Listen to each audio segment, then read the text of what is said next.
Chers amis, bonjour. Eh bien, l'heure est venue puisque je vous avais promis une grande annonce ce soir. Je me trouve actuellement sous un arbre plusieurs fois centenaire. Probablement qu'il y a quelques milliers d'années ici, des druides adoraient les esprits dans ces arbres majestueux.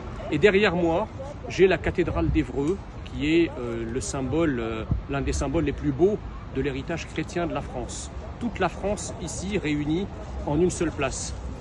Vous savez la polémique qui a jailli depuis 48 heures à la faveur d'un propos que j'ai eu, que certains ont brusquement trouvé insultant, où je disais que les druides adoraient les esprits dans les arbres.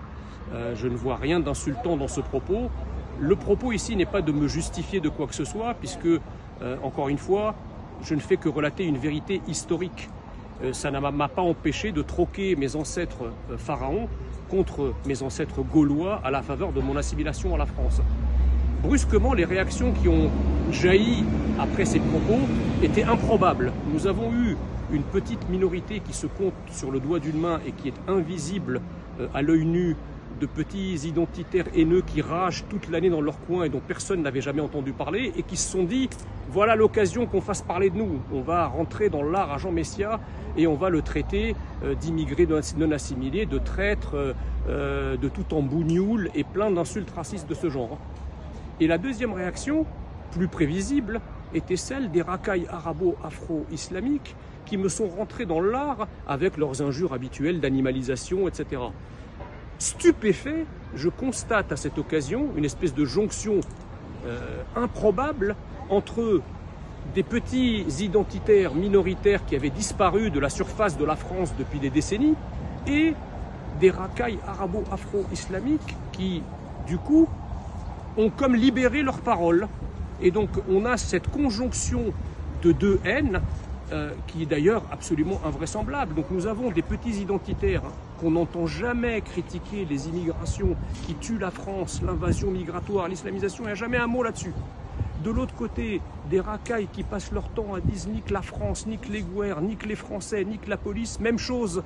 Tout d'un coup, le fait de dire que les druides adoraient les esprits dans les arbres, tout d'un coup, il se dit « oh là là, il a insulté la France, comment ça se fait que Jean Messia insulte la France, etc. etc. » Donc tout ça est un bal des faux culs, et quand je vois devant moi un bal des faux culs, je n'ai qu'une parole à l'esprit, c'est que je n'ai pas à me justifier de qui que ce soit, dans quoi que ce soit, et je dis aussi bien aux petits identitaires rageux qui ragent et à toute la fiente de racailles arabo-afro-musulmanes, je vous emmerde.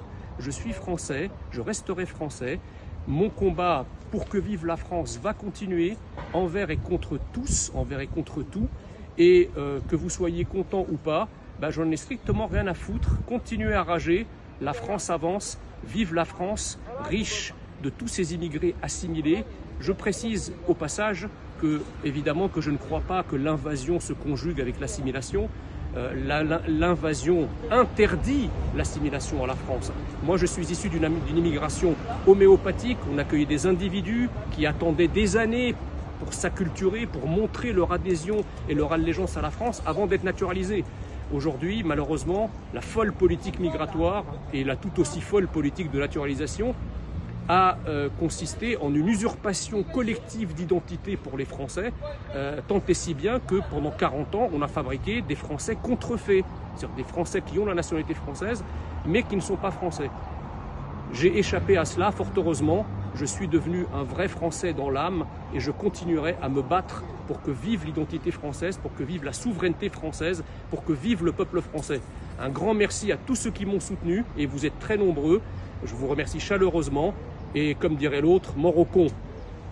À bientôt pour de nouvelles aventures.